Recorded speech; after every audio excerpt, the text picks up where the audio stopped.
Someone says something. One sentence. Maybe it's an insult. Maybe it's a dismissal. Maybe it's a look across the room that says everything without a single word. And in that moment, in less than half a second, something activates inside you. Your jaw tightens. Your chest narrows. Your mind locks onto one thing and one thing only. Respond. Hit back. Defend. Prove them wrong. Make sure they feel what you feel right now. And just like that, you lost. Before you even opened your mouth, you already lost. This is not a video about being soft. This is not about letting people walk over you or swallowing your voice to keep the peace. This is about something far more dangerous than any argument you could win. This is about the thing that separates the people who move through life with total power from the people who get moved by everything and everyone around them. This is about the most important skill you will ever build, and almost no one is building it. The art of not reacting. Andrew Huberman puts it in a way that is impossible to ignore. He says, what you focus on grows. And then he goes further. He talks about the two wolves, one that builds you, one that destroys you, both alive inside you right now, both fighting for dominance in every single moment. And the one that wins is never the strongest one. It is never the most determined one. It is always, always the one you keep choosing to return to. Think about what that means for your life right now. Not in theory, in your actual life. The conversations you replay before you fall asleep. The mistakes you return to when you have a quiet moment. The doubts that show up uninvited every time you are about to do something that matters. That is not random. That is a pattern you have been reinforcing, maybe for years, without ever realizing you were making a choice. Think about the last time you failed at something. What did you do with that experience? Did you take what was useful from it, the lesson, the correction, and move forward? Or did you go back to it again and again, turning it over, replaying the moment, giving it your attention every time the memory surfaced, until it became the story you told yourself about who you are, until it stopped being something that happened to you and started being the reason you don't try again. That pattern does not happen all at once. It builds quietly, one thought at a time, one moment of returning to the doubt instead of the direction, one morning of rehearsing failure instead of possibility at a time. And the pattern grows, and your world gets smaller, and you wonder why motivation feels so far away, when the truth is you have been pouring your energy into what you fear instead of what you are building every single day without ever deciding to. There is another part of you, the one that knows what you are capable of, the one that pushes forward, the one that refuses to let the hard moments be the final word. It was there the last time you did something that surprised yourself. It was there the morning you got up and did the work before you felt like it. It was there in every moment you pushed past what you thought was your limit and found out there was more on the other side. That is not a fantasy version of you. That is you. The version of you that exists when you stop returning to the fear and start pointing your energy toward what is actually possible.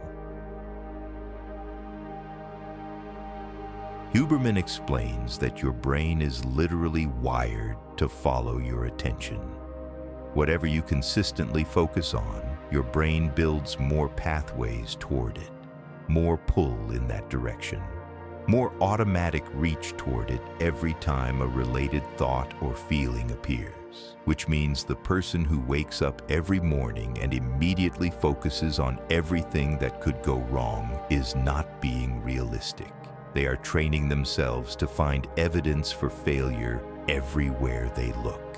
And the person who wakes up and focuses on what they can build, what they can do, what is still possible, they are not being naive.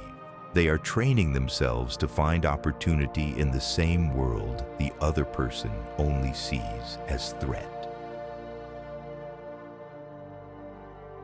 Same world, completely different experience. The only difference is where they consistently choose to direct their attention.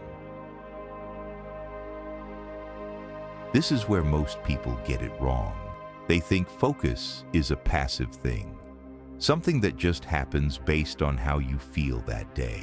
They wait until they feel motivated to focus on what matters, and in the meantime, they let their attention drift wherever the fear and the doubt and the comparison pull it, scrolling through other people's lives and telling themselves they are behind, replaying arguments and telling themselves they are not respected, sitting with anxiety about the future and telling themselves it won't work out. All of it passive, all of it unchecked, all of it growing, because they kept returning to it without realizing that attention is always a choice.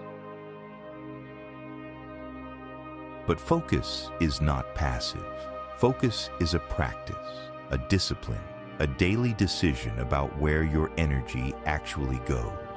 Not because you don't feel the pull of doubt, but because you have made a decision about which direction your life is going. And that decision has to be made again every morning. Not once, not when you feel ready. Every single morning before the noise of the world arrives and starts making the choice for you.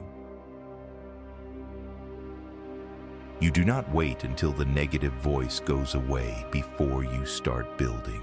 The negative voice does not go away. It is always there, patient, waiting for you to come back and give it what it wants. The practice, the real practice, is learning to notice when your attention has drifted toward what tears you down and making the decision in that moment to redirect, to pull your focus back, to return it deliberately to the thing you are trying to build instead of the thing you are trying to escape. Every single time you catch yourself going back to the doubt and choose to stop, you are making yourself stronger. Not as a metaphor, you are literally changing the direction of your life one redirected thought at a time. That is not small.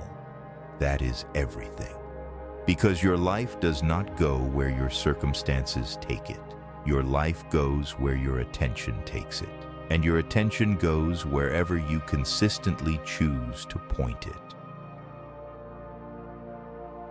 Think about the areas of your life right now that feel stuck, the relationship that isn't growing, the goal that keeps getting pushed back, the version of yourself you keep planning to become but never quite reach. Now ask yourself honestly, what has been living rent-free in your mind in those areas? What thoughts do you return to most? What story have you been rehearsing about why it isn't working? Because whatever you have been giving the most attention, that is what has been growing. And whatever you have been ignoring, that is what has been shrinking. This is not blame, this is power. Because if your focus created where you are, then your focus can create where you are going. The same mechanism that built the cage can open the door. You just have to start pointing your attention somewhere different, deliberately, consistently, not when you feel like it, because you will not always feel like it, but as a standard, as a non-negotiable, as the first decision you make every morning before the world gets a chance to make it for you. Huberman says it plainly. You have more control over your inner world than you have ever been taught. Most people go through their entire lives believing that their thoughts just happen to them, that the fear and the doubt and the negativity are things they have to manage and survive. But that is not the truth. The truth is that your attention is the most powerful thing you own. Where you point it consistently is where your life goes. Every time, without exception. And this brings us back to the two wolves. The one that wins is not the one that was born stronger. It is not the one with more history or more evidence or more momentum. It is the one you chose, day after day, thought after thought, morning after morning, to keep alive. You have been making that choice every day, whether you realized it or not. The only difference now is that you know, and knowing changes everything, because you can no longer pretend the direction you are heading is not your decision. So the question is not whether both forces are inside you. They are. The question is not whether doubt will come looking for you. It will. It will show up in the comparison, in the self-criticism, in the voice that says you are not enough and you never will be. That voice is persistent, but so are you when you decide to be. And the decision is always available, right now, in this moment and the next one and every one after that. Because what you focus on grows, and you get to choose what grows in your life. Feed the right wolf every single day, without exception. Always remember, if you can be anything in life, be a Stoic.